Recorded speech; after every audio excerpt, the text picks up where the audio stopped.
महाराज जी, गुप्त भजन कैसे करते हैं? हो रहा है, हो रहा है।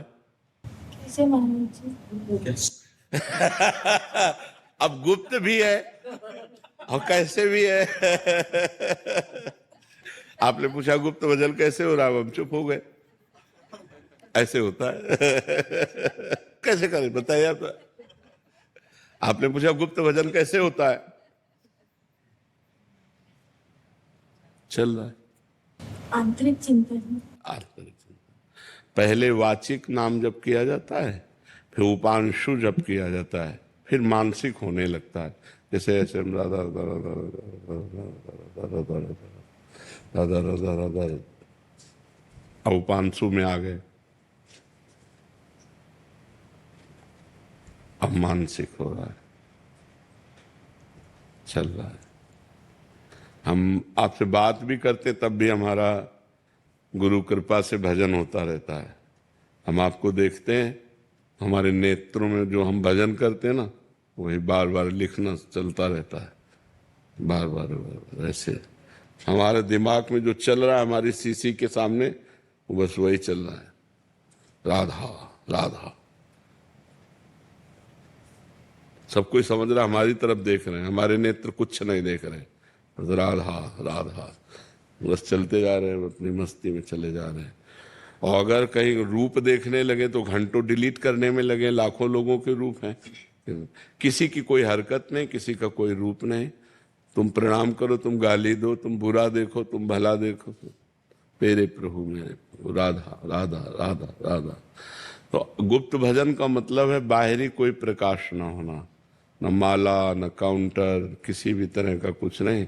अंदर से जैसे दिल को कोई मसला करे, शायद इसको ही इश्क कहते हैं। इश्क उर्दू में उसे इश्क कहते हैं, हिंदी भाषा में प्रेम कहते हैं। अपने प्यारे की याद में हृदय में एक अजीब सी ऐठन होना और उसी में डूबे रहना। जो मैं ऐसा जानती प्रीति किए दुख होए, नगर ढिंढोरा पीटती अजीब प्रीति न करियो कोई। अपने प्यारे के मिलन के लिए एक अजीब तड़पन और उसी में उनकी याद, बस। इसे कौन जान पाएगा? बाहर से हंस रहा है, बाहर से व्यवहार कर रहा है, बाहर से बात कर रहा है, लेकिन अंदर से वो अपने प्रीतम के लिए रो रहा है, अपने प्रीतम के लिए मिलने के लिए व्याकुल है।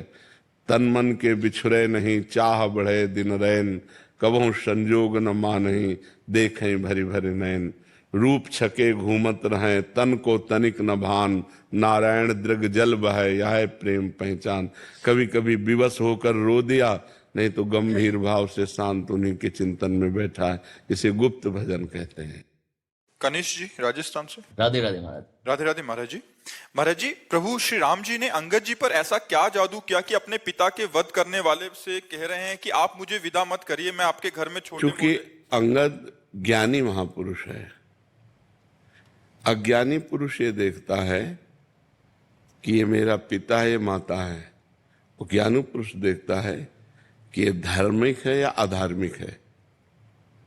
जब प्रहलाद जी को श्रृंगार करके कयाधु जी ने भेजा हिरण्यकश्यप के पास, तो साष्टांग दंडवत की और पिताश्री कह के संबोधन किया। लेकिन गोद में बैठालने के बाद पूछा, बेटा तुम्हें सबसे अच्छा क्या लगता है? तो उनका भगवान श्री हरि की नवधा भक्ति, श्रवणम कीर्तनम स्मरणम विष्णु पाद सेवनम अर्चनम वंदनम दास्यम सख्यात्मनिवेद, उठा के पटक दिया।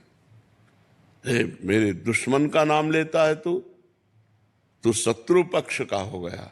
तेरी ऐसी बुद्धि किसने बदल दी? तो कहा दैत्यराज। और उनके चरणों में मस्तक रखे हुए हैं और हिरण्यकश्यप को गोदी में लेके फाड़े हुए बैठे हुए। तो वहां पिता नहीं है, वहां भगवान का विरोधी है। ऐसे ही अंगद जी ज्ञानी महापुरुष हैं। उन्होंने देखा पिता के आचरणों को और पिता की सदगति को देखा कि ऐसे आचरण वाला भला ऐसी सदगति को कैसे प्राप्त हो सकता है।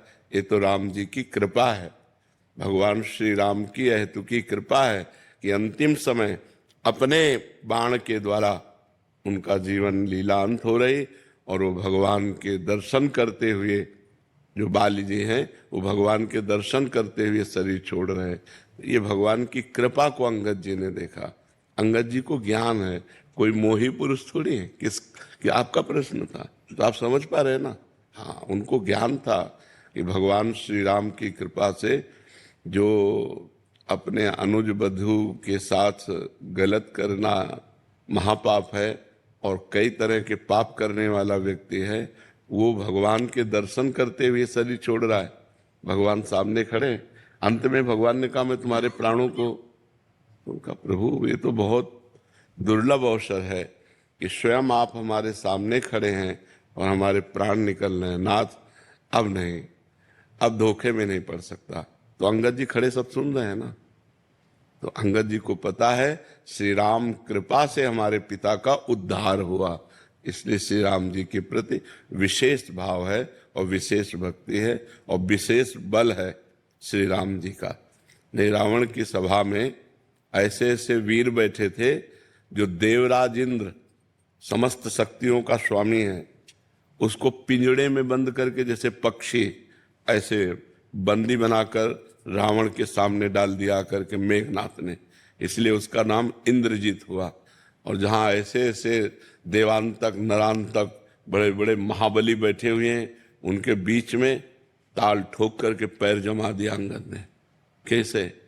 राम प्रताप सुमिर पन रोपा, भगवान की महिमा का स्मरण करके अगर तुम्हारी सभा में कोई वीर हो तो मेरा पैर उठा दे, राम जी वापस चले जाएंगे, सिया जी को हार जाएंगे। कोई वीर ऐसा नहीं था। सभा में 10-10 हजार वीर एक साथ लगे। भगवान का ज्ञान जिसे हो जाता है तो फिर धर्म अधर्म का ज्ञान, माता पिता परिवार के मोह का ज्ञान, ये सब, तो वो ज्ञानी महापुरुष हो, अज्ञानी थोड़ी है। समझ पा रहे आप?